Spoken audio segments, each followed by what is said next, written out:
오늘 오후에 우리들에게 주신 하나님의 말씀 신약성경 로마서 4장 18절부터 22절까지 말씀 우리 보겠습니다.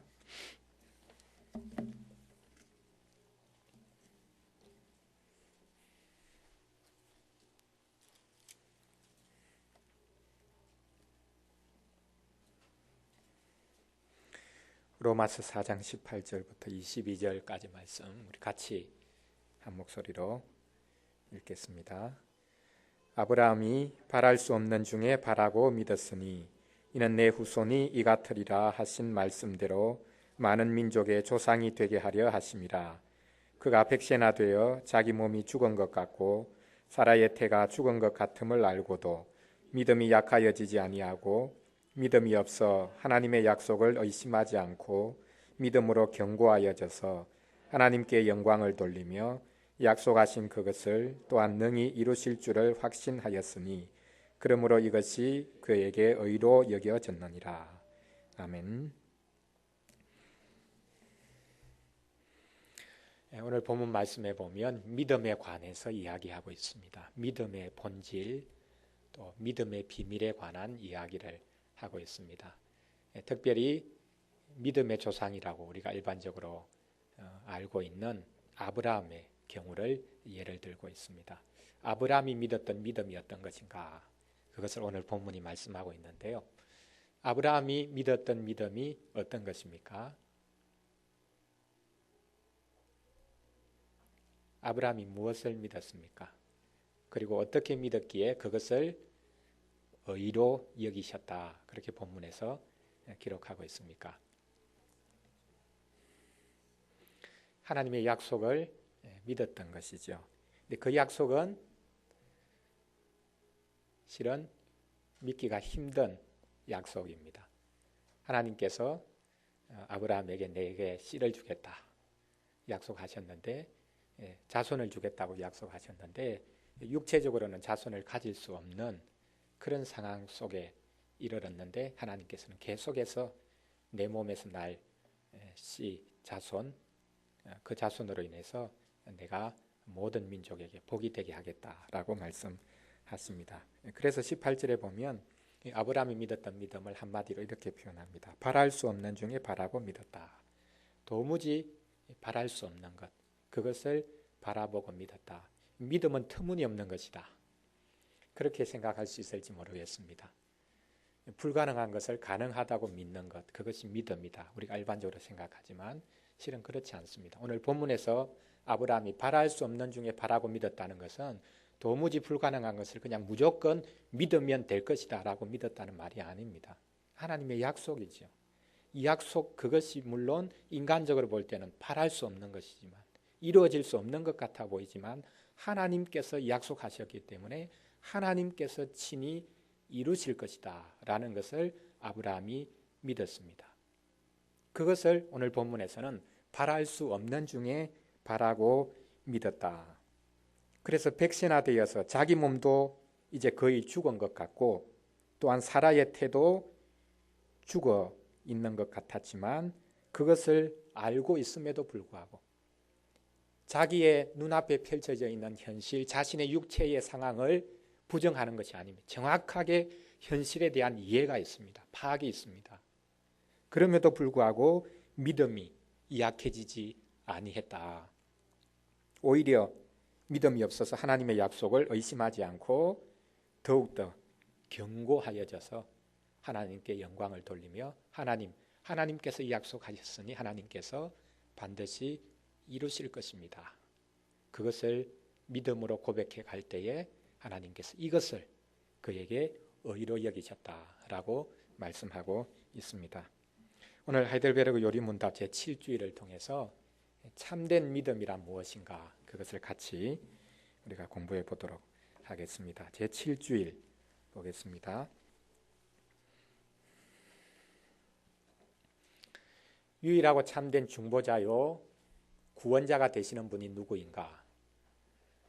그분은 참 사람이요 의로우신 분 그리고 참 하나님이셔야 된다라는 조건 필요 충분 조건을 이야기하면서 그렇다면 그분이 누구인가?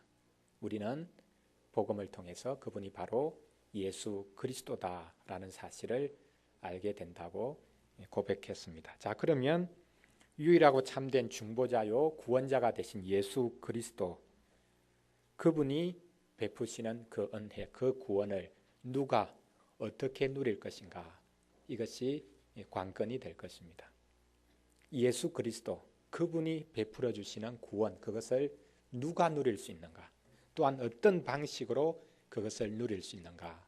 이 사실을 오늘 제 7주일이 이야기하고 있는 것을 볼 수 있습니다.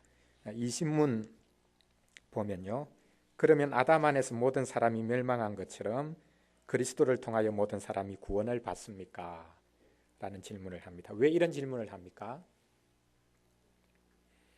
지금까지 죄와 비참함에 관해서 이야기할 때에 우리는 아담 안에서 다 죄인으로 태어난다, 우리는 하나님의 심판을 피할 수가 없다라는 사실을 지속적으로 이야기했습니다. 아무리 인간이 기대하고 희망하고 소망하면서 하나님의 그 심판으로부터 피할 길이 있지 않겠는가, 그렇게 핑계를 대었지만 우리가 짓는 죄는 아무리 사소한 죄라도 그 모든 죄는 하나님의 위엄을 거슬러 짓는 죄이기 때문에 우리의 몸과 영혼에 영원히 형벌받을 것을 요구하고, 이 의로운 요구로부터 우리가 벗어날 자가 없기 때문에 우리는 아담 안에서 모두 멸망한 자로 드러날 수밖에 없다, 그렇게 이야기를 했습니다. 자, 그러면 이것을 뒤집어서 아담 안에서 모든 사람이 멸망한다면 그리스도 안에서 모든 사람이 구원받게 되지 않겠는가? 자연스럽게 이런 논리를 만들어낼 수 있지요. 어떻습니까? 아담 때문에 모든 사람이 다 죄인이 되었습니다. 그렇다면 예수님 때문에, 예수님의 십자가 공로로 모든 사람이 다 구원받게 되지 않겠습니까? 어떻습니까?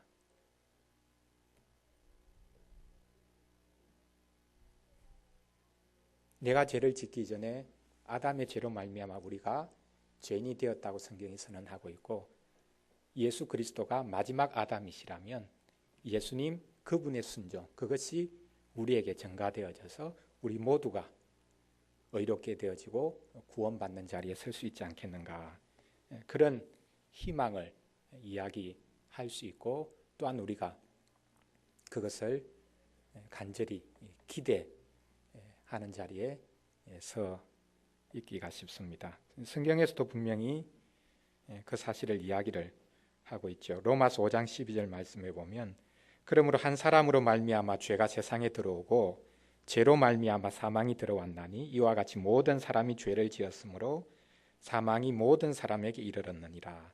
한 사람으로 말미암아 죄가 세상에 들어왔다. 그 죄로 말미암아 사망이 또한 들어왔다. 그래서 모든 사람이 죄를 지었고 사망이 모든 사람에게 이르렀다. 이것을 뒤집으면 어떻게 됩니까? 한 사람으로 말미암아 하나님의 의가 만족해 되어졌고 그 의로 말미암아 생명이 이 땅에 들어왔습니다. 이와 같이 모든 사람이 의롭게 되어졌고 생명이 모든 사람에게 이르렀습니다. 이렇게 실은 바꿀 수 있지 않는가? 이것이 우리의 희망이요, 그렇게 소망인지 모르겠습니다. 자, 어떻습니까?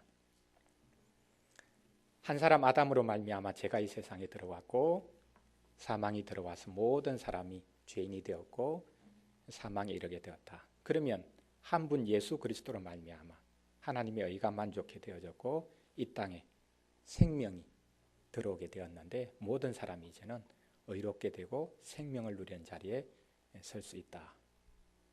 자, 이 논리에 대해서 우리가 어떻게 말을 할 수 있겠습니까?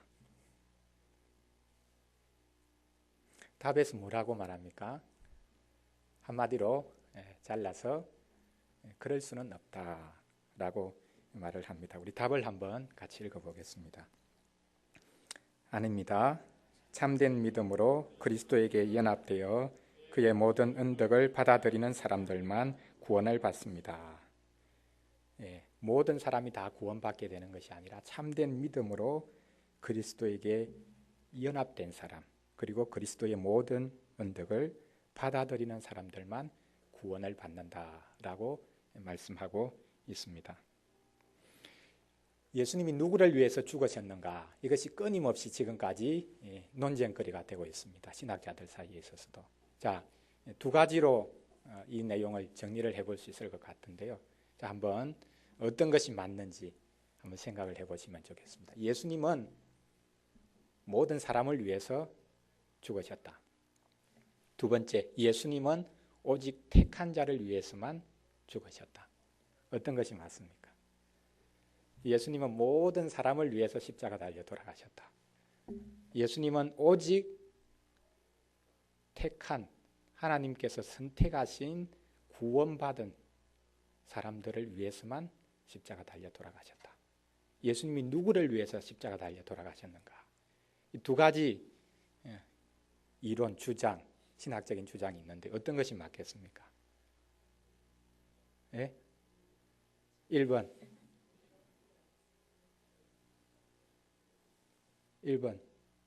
손 들어보십시오. 예. 2번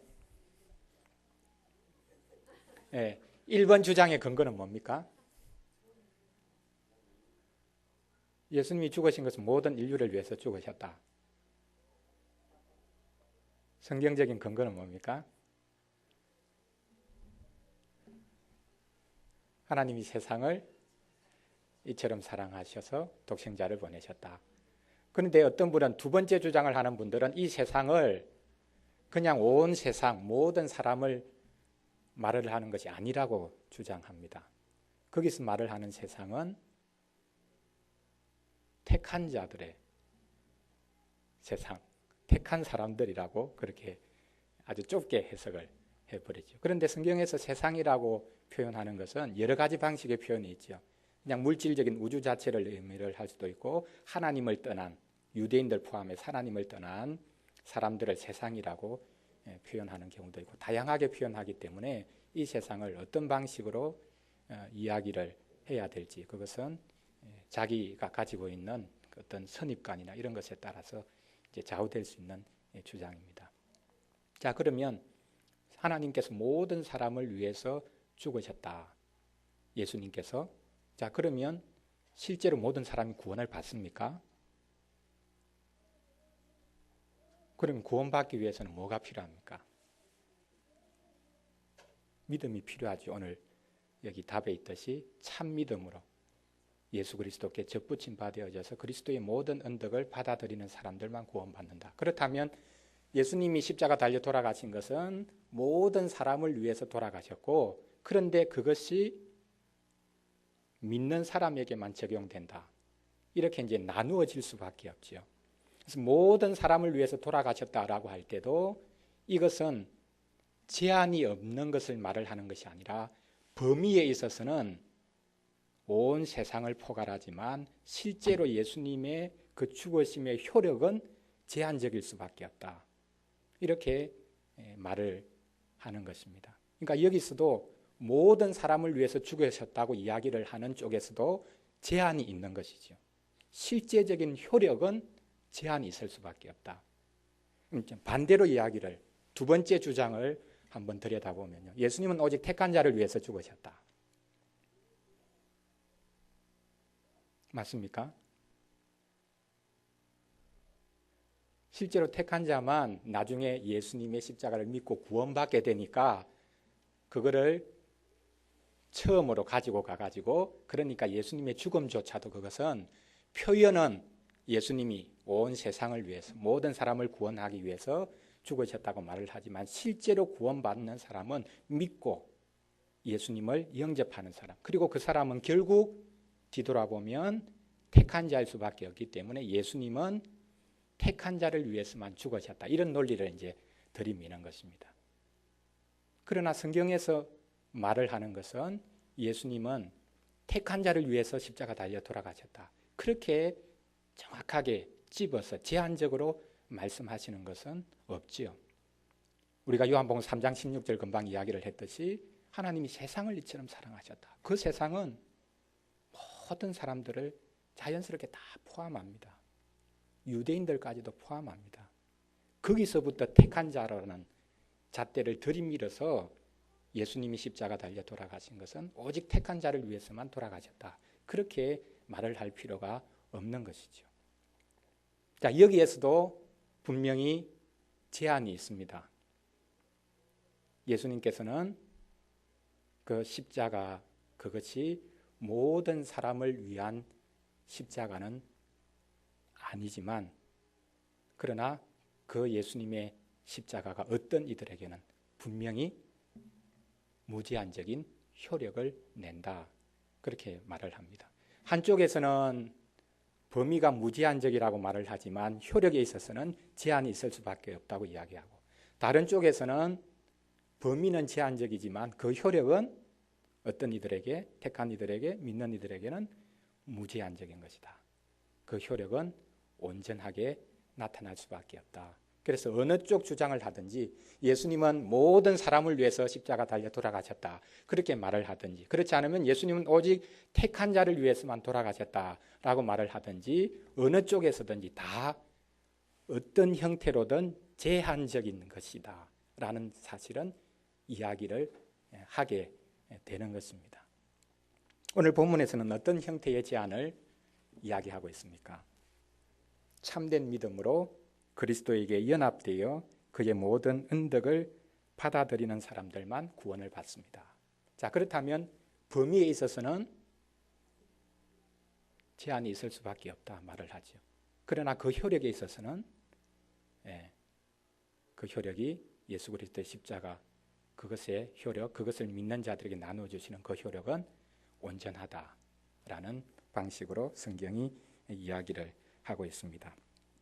예수님의 속죄의 범위가 제한적인 것이다 라는 것은 성경적인 것 같습니다. 또한 이 주장 양쪽에서 본인 스스로도 그 주장이 스스로 이야기하고 있는 것도 어떤 형태로든 제한에 관한 이야기를 하고 있습니다. 그러나 예수님의 속죄 이야기의 핵심은 범위의 제한, 그것이 아니라 속죄의 효력, 믿는 자들에게 주님께서 십자가 달려 돌아가신 이 효력은 온전하게 성취되어지고 온전한 구원을 누리도록 만들어주신 십자가다라는 것이 성경에서 지속적으로 이야기하고 있는 내용입니다. 예수님께서 십자가 달려 돌아가신 그 범위가 어디까지 나타나는가라는 그런 이야기는 쉽게 우리가 논리적인 그런 말장난이 되기가 쉽습니다. 그래서 예수님이 실제로 십자가 달려서 이루신 그 구원, 그것이 어떤 방식으로 효력 있게 나타나는가, 그것에 대한 이야기에 우리가 더 집중해야 될 것입니다. 그런 의미에서 오늘 우리 20문에 보면 모든 사람이 구원을 받게 되는 것이 아니다라고 말을 하면서 예수 그리스도, 그분에게 연합된 사람, 그리고 그의 모든 은덕을 받아들이는 사람들만 구원을 받는다라고 못 박아서 말을 하고 있습니다. 여기에서 연합된다라는 이야기, 사도 바울이 복음을 전하면서 그가 복음을 전한 내용 중에 가장 중요한 내용 중에 하나는 우리는 믿음으로 말미암아 그리스도와 연합되었습니다 라는 사상입니다. 우리가 성찬식도 이것을 보여주는 것이죠. 우리는 그리스도와 연합된 사람들입니다. 우리는 그리스도를 먹고 마시는 사람들입니다. 그런데 실은 연합이라는 이 말의 성경적인 그 뜻의 이제 구체적인 모습은 접붙이는 이야기로 실은 처음 나타납니다. 예수님께서 이 접붙여지는 이야기를 하셨죠. 어떤 비유입니까? 포도나무 비유입니다. 내 아버지는 농부고 나는 포도나무다. 너희들이 가지된 너희들이 나에게 붙어 있어야 된다. 너희들이 나를 떠나서는 아무것도 할 수 없다. 포도나무 비유를 이야기하셨습니다. 접붙임 바 된 것, 이것이 우리가 믿음으로 예수 그리스도, 그분을 의지하고 나아가는 것의 가장 실제적인 모습입니다. 우리가 예수님을 믿는다는 것이 무엇입니까? 그리스도에게 접붙임 바 되는 것입니다. 접붙임 바 되면 어떻게 됩니까? 접붙여지면 모든 영양분을 뿌리로부터 공급받아서 그 은혜로 말미암아 결국 이 접붙임 받은 가지가 열매를 맺게 되는 것이죠. 이것이 바로 우리가 믿는 믿음의 성격입니다. 내가 예수님을 믿는다, 그리스도를 받아들였다라고 할 때 이것은 내가 무언가를 하는 것이 아니라 그리스도께 접붙여져서 그리스도께서 이루신 모든 것을 나의 것으로 받는 것입니다. 어떤 것은 받고 어떤 것은 받지 않겠다라는 것이 아니라 한번 접붙여지면 그냥 모든 것을 다 받게 되어 있습니다. 뿌리로부터 올라오는 영양분을 전부 다 받습니다. 내가 예수님을 믿는 것, 그것은 내가 하는 자발적인 노력이요, 내가 행하는 어떤 적극성을 가지고 무언가를 이루어가는 것 같이 생각하지만 믿음에 있어서는 실은 가장 적극적인 것은 이 가장 소극적인 모습으로 나타납니다. 내가 그리스도께 속했다. 그래서 그리스도께서 이루신 모든 것을 나의 것으로 받는 것을 말합니다. 내가 무언가를 해가지고 그것을 하나님 앞에 드려서 내 주장을 내세우고 그렇게 해서 나는 구원받을 만한 자격이 있지 않습니까? 라고 내미는 것이 아니라 저는 오직 그리스도께서 하신 것을 다 받습니다. 이것이 참된 믿음입니다. 믿음은 가장 적극적인 요소가 분명히 있지만 이렇게 가장 소극적인 것입니다. 하나님께서 그리스도를 통해서 이루신 것을 그냥 다 받는 것입니다.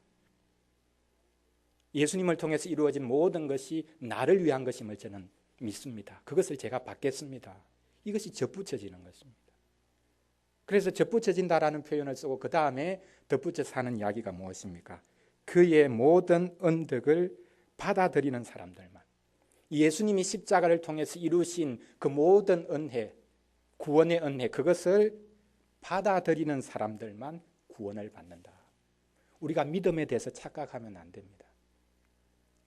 믿음은 적극적인 사고방식이 아닙니다. 내가 만들어낼 수 있는 어떤 것이 아닙니다. 내가 무언가를 이루어가지고 하나님 앞에 내밀어서 제 믿음 이 정도 됩니다. 하나님 어떻습니까? 이것이 구원받는 믿음이 아닙니다.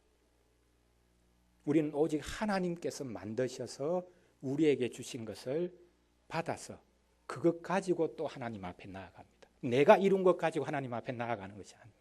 하나님께서 이루어서 우리에게 주신 것을 가지고 또다시 하나님 그분에게 내어미는 것입니다. 그러면 하나님께서는 기쁘게 받으시고 우리를 하나님의 백성이라고 불러주십니다. 그래서 여기 이 신문에서 아담 안에서 모든 사람이 멸망했는데 그렇다면 그리스도 안에서 모든 사람이 자동적으로 구원받게 되지 않겠는가? 아무리 인간적으로 그렇게 사람들이 희망한다 할지라도 그것은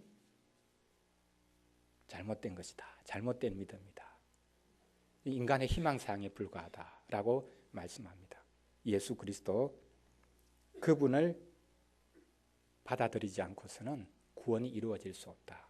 그리고 그분을 받아들이는 그 믿음, 그 참된 믿음은 그리스도께 연합된다라는 이런 방식으로 드러난다. 그리고 그리스도께서 이루신 모든 구원의 은혜, 그것을 받는 사람, 그 사람들만 구원을 받는다라고 말씀합니다.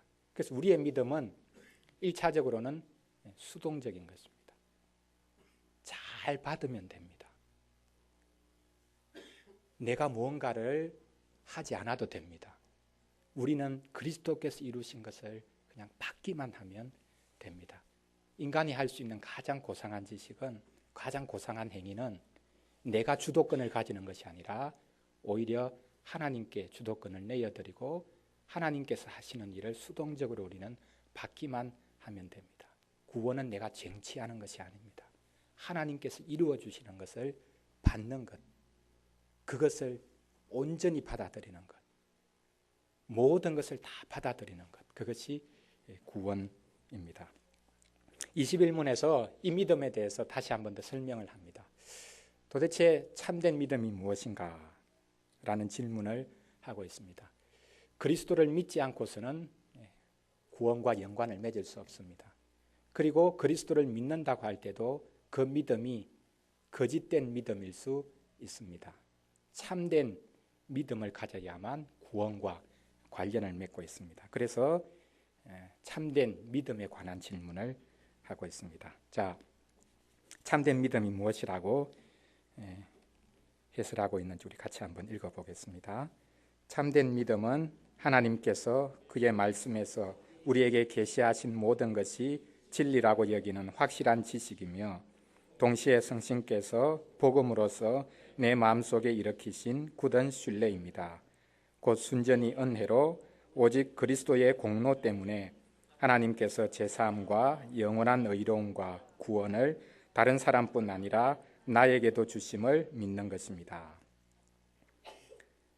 길게 해설이 되어 있지만 짧게 이렇게 요약을 해볼 수 있습니다. 참된 믿음을 두 가지 요소로 설명을 합니다. 첫 번째는 뭐라고 말합니까?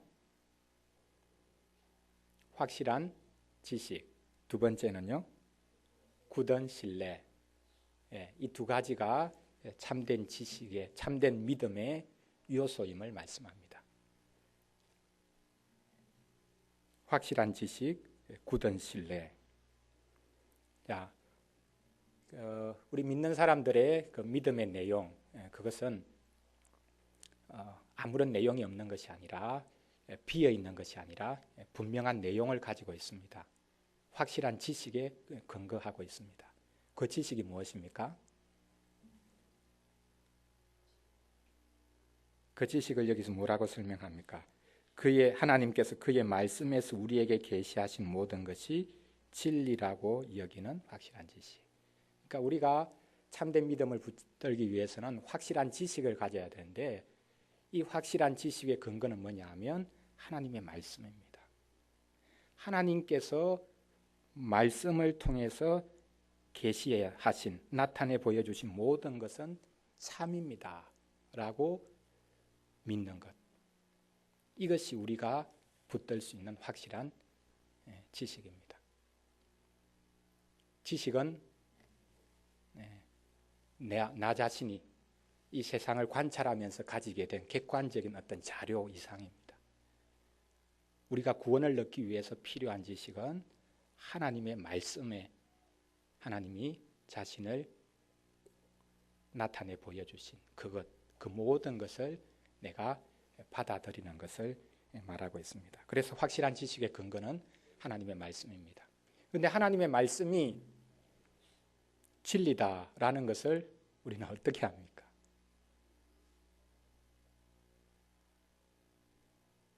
하나님의 말씀이 진리다. 성경 말씀이 옳다. 그 사실은 또한 우리가 어떻게 합니까? 어떻게 알지요? 객관적으로 이것을 판단할 수 있는 기준이 있습니까? 인간의 논리로서는 객관적으로 이것을 판단할 수가 없습니다. 오히려 인간의 논리가 객관적인 기준이 된다면 성경 말씀은 틀린 부분이 많죠. 과학적으로 증명할 수 없는 그런 기적이 많기 때문에 잘못된 것들이 많습니다. 그런데 어떻게 하나님께서 말씀하신 것이 다 진리다라는 것을 우리가 믿을 수 있는가? 그것은 성령의 도움으로만 가능한 것임을 알고 있습니다. 그래서 확실한 지식이라는 말 다음에 나오는 것이 굳은 신뢰인데 이 굳은 신뢰는 어떻게 해서 생겨나게 되는 것인가? 동시에 성령께서 복음으로서 내 마음속에 일으키시는 굳은 신뢰입니다. 성경 말씀이 하나님의 말씀이요, 하나님께서 신실하신 분이기 때문에 우리의 구원을 위해서 행하셨고 행하신 그것을 모든 인생이 알 수 있도록 명확하게 성경 말씀으로 기록하셔서 우리에게 전달하셨다. 그러므로 우리는 성경 말씀을 통해서 하나님의 뜻을 알 수 있고 하나님의 구원 계획을 알 수 있고 성경을 통해서만 하나님께서 베푸시는 그 은혜를 힘입을 수 있다라는 사실을 믿게 하시는, 그것을 굳게 신뢰할 수 있도록 하시는 그 역사, 그것은 오직 성령께서 복음을 통해서 우리 마음속에 일으키시는 역사로 말미암아 가능한 것이다 라고 해설하고 있습니다. 그러므로 확실한 지식은 그것 자체로 떨어져 있는 것이 아니라 굳은 신뢰와 같이 연결되어 있습니다. 우리는 지식만 강조하면 무언가를 알기만 하면 이것이 믿음인 것처럼 착각할 때가 있습니다. 내가 안다. 그거 들었다. 나는 누구보다 성경을 많이 압니다. 이것이 참된 믿음이 아니죠. 그것이 참된 믿음이라면 그게 반드시 필요한 것이 굳은 신뢰입니다. 하나님을 굳게 신뢰하고 그분이 하시는 일이 옳다라고 그분 앞에 무릎 꿇는 것. 이것이 참된 지식과 떨어져 있는 것이 아닙니다. 그러면 이 두 가지는 동전의 양면입니다. 참된 지식이 있는 사람은 굳은 신뢰를 가지고 있고, 굳은 신뢰를 가지고 있는 사람은 자기가 뭔가 할 수 있다고 그렇게 하는 것, 또한 자기 감정만을 믿는 것이 아니라 참된 지식에 근거한 굳은 신뢰를 가지고 있습니다. 그래서 이 두 가지는 결코 떨어질 수 없다. 이것을 우리가 알아야 될 것입니다. 우리가 가지고 있는 지식은 객관적인 그런 자료로서의 지식이 아니라 사랑으로 연합된 지식입니다. 하나님을 신뢰함으로 가지고 있는 참된 지식입니다. 이것이 우리로 하여금 구원에 이르게 하는 지식인 것을 우리가 압니다. 아는 것과 신뢰하는 것, 이 두 가지를 현대 과학이나 현대 문화는 구분을 하려고 합니다. 아는 것은 아는 것이고 신뢰하는 것은 신뢰하는 것이다.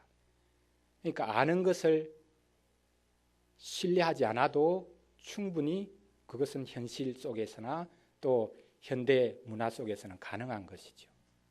그러나 우리는 아는 것이 신뢰와 결코 구분될 수 없다고 봅니다.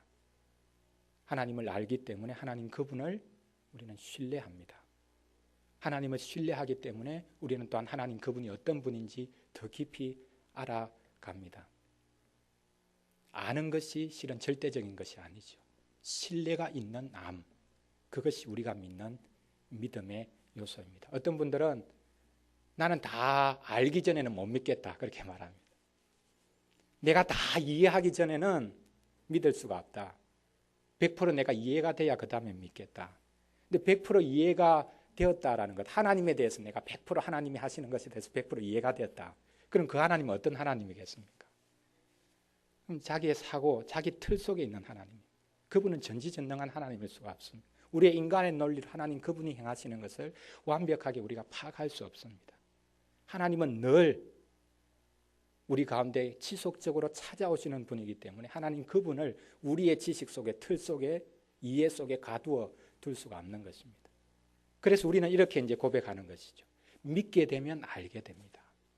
다 알면 그때 비로소 믿을 수 있는 것이 아니라 우리가 믿게 되면 그때 비로소 하나님 그분의 행하시는 그 비밀스러운 섭리, 그것이 조금씩 우리 가운데 분명하게 드러납니다.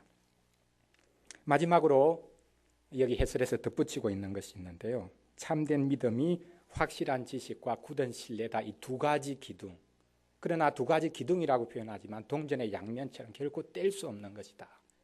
라고 그렇게 해설을 하고 난 다음에 한 가지 설명을 덧붙입니다. 그것은 곧 순전히 은혜로 오직 그리스도의 공로 때문에 하나님께서 제사함과 영원한 의로움과 구원을 다른 사람뿐 아니라 나에게도 주심을 믿는 것입니다.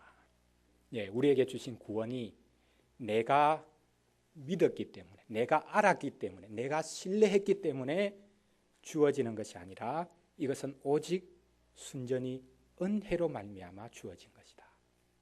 그것을 여기서 덧붙이고 있습니다. 그리고 그것은 오직 예수 그리스도의 공로 때문에 주어진 것이다. 나의 믿는 행위 또 내가 하나님께 드린 희생의 공로 그것 때문이 아니라 오직 이미 이루어진 공로는 그리스도의 공로인데 그 그리스도의 공로 때문에 하나님께서 제사함을 주시고 의로움을 주시고 구원을 주신다라는 것을 믿습니다. 그러니까 믿음은 내가 만들 수 없는 것일 뿐만 아니라 믿음은 내가 장악하는 것이 아니다. 믿음의 기원은, 믿음의 주인은 하나님이시다. 그 사실을 마지막으로 강조하고 있습니다. 우리는 믿는다라고 할 때 나 자신이 드러나죠. 내가 믿는다. 내가 믿으면 됩니다. 믿지 않아서 지금 그 어려움이 있는 거예요.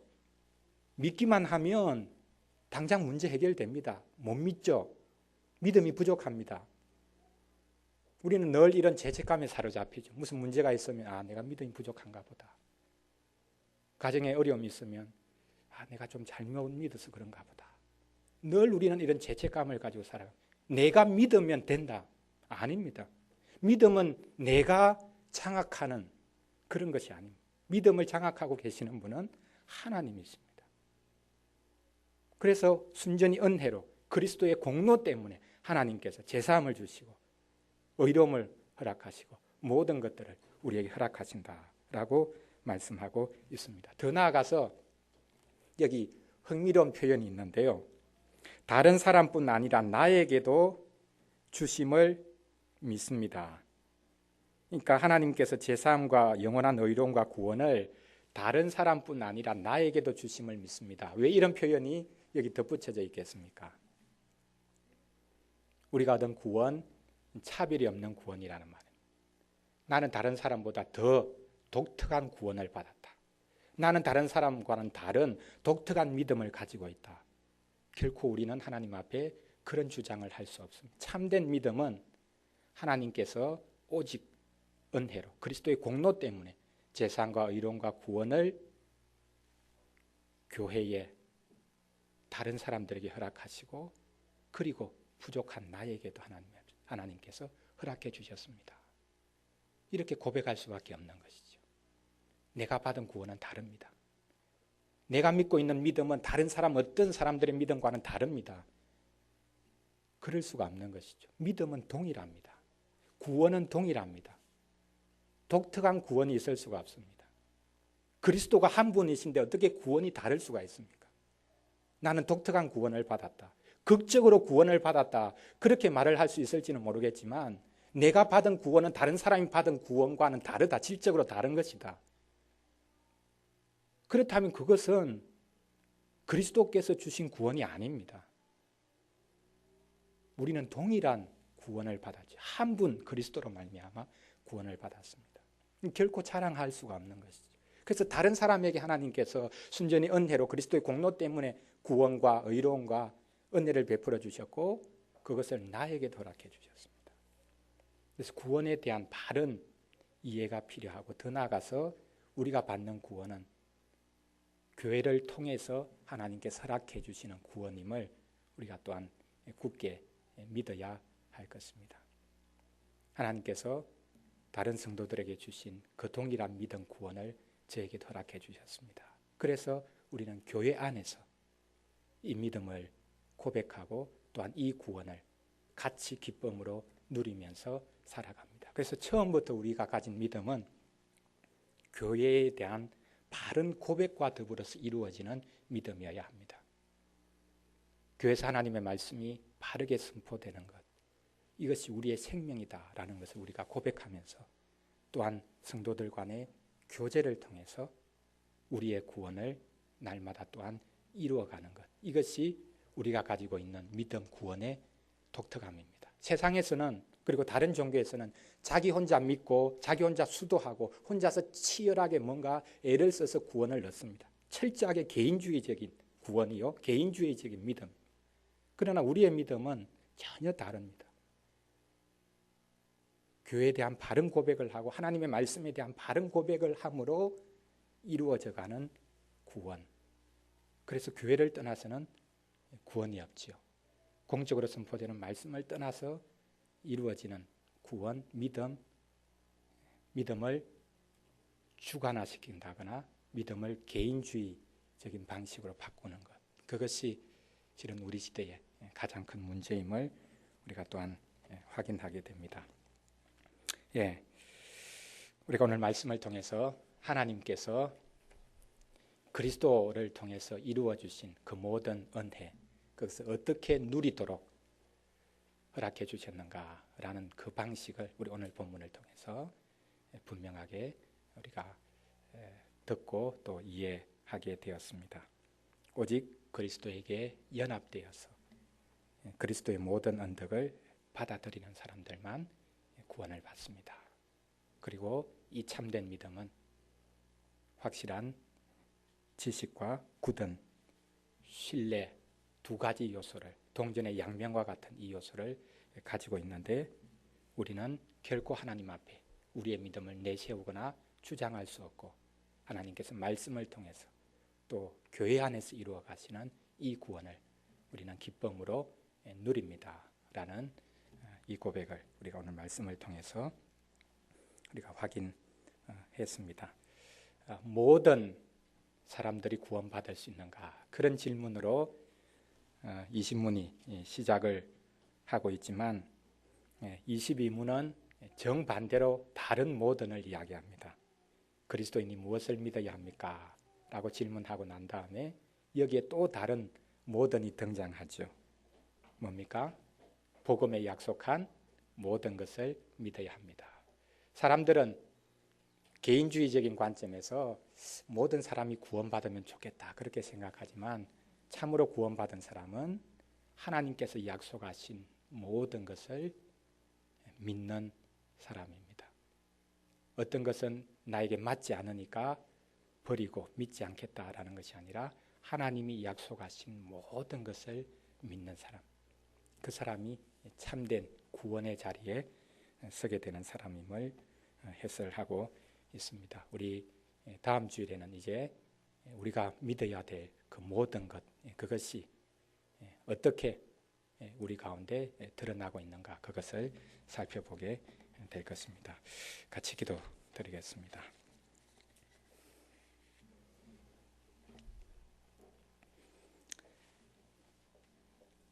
하나님 감사드립니다. 이 오후 시간에 저희들이 참된 믿음이 무엇인지 하이델베르그 요리문답의 해설을 통해서 배울 수 있게 해주시니 감사드립니다. 이 세상에 수많은 종류의 믿음이 있습니다. 심지어 믿지 않는 이들조차도 무언가를 믿고 의지하고 신뢰하고 있습니다. 과연 우리가 하나님의 약속을 온전히 신뢰하고 있는지요? 우리의 믿음이 하나님께서 말씀하신 그 모든 약속과 그 말씀, 그것을 온전히 받고 그 모든 것을 믿겠다고 하는 확실한 지식 위에 서 있는 것인지요? 주님, 우리 자신을 돌아봅니다. 우리에게 있는 이 믿음이 하나님께서 주신 선물임이 분명하게 드러나도록 도와주시기를 소원합니다. 그래서 우리가 그리스도께 접붙임 받은 하나님의 백성들로서 그리스도께서 이루신 모든 은혜를 믿음으로 다 받을 수 있도록 도와주시옵소서. 그리스도의 모든 언덕을 다 받아들이는 자들이 될 수 있도록 도와주시옵소서. 그래서 그리스도께서 십자가 달리실 때 우리도 십자가에 달렸고, 그리스도께서 부활하셨을 때 우리도 부활했고, 그리스도께서 승천하실 때 우리의 영적인 신분도 이미 하나님 보좌 우편에 올라가 있음을 우리가 믿을 수 있도록 도와주시옵소서. 우리의 신분이 그리스도 안에 감추어져 있음을 깨닫게 하여 주시고, 그리하여 우리가 이 땅을 이제 살아갈 때에 위의 것을 찾고 위의 것을 소망하는 백성들로 살아가도록 인도하여 주옵소서. 참된 믿음 위에 굳게 세워주시기를 소원하옵고 우리를 사랑하시는 예수님 이름으로 기도합니다. 아멘.